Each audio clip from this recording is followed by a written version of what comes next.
গরু পালনটা তো ছিল আমাদের গ্রাম দেশের একটা ঐতিহ্য। গরুটা হয়ে গেছে মনে করেন যে বাংলাদেশের সবচেয়ে বড় বিজনেস। যত বিত্তশালী, যত ওই মিল ফ্যাক্টরির মালিক আছে তারা ওই সেক্টর ভুলে যায় এটার মধ্যে নামছে। এটা আমি মনে করি যে গরিবের পেটে লাথি মারার মতো একটা কাজ হইতেছে।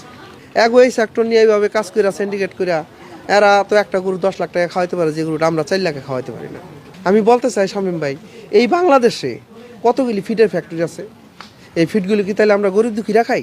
আপনার বড় বড় খামারে বড় বড় লোকেরা যায় ওইখানে, গাড়ি নেওয়া যায়, গাড়ি নিয়ে ঢোকে। এরা যে গরু 5 লাখ টাকা, হ্যাঁ 8 লাখ টাকা কিনা হলায়। আর আমরা এত কষ্ট করে গরু পালি, আমগো গরু অত দাম দেয় না।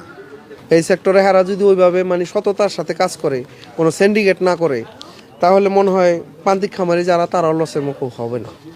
বড় বড় খামারি যারা লোক লাগাই না থাকে আডে, যে লুকিং ভালো থাকলে, প্রাইস কম থাকলে গরু নেও। আমাদের মতো প্রান্তিক যারা আছে 8 লাখ টাকা হলে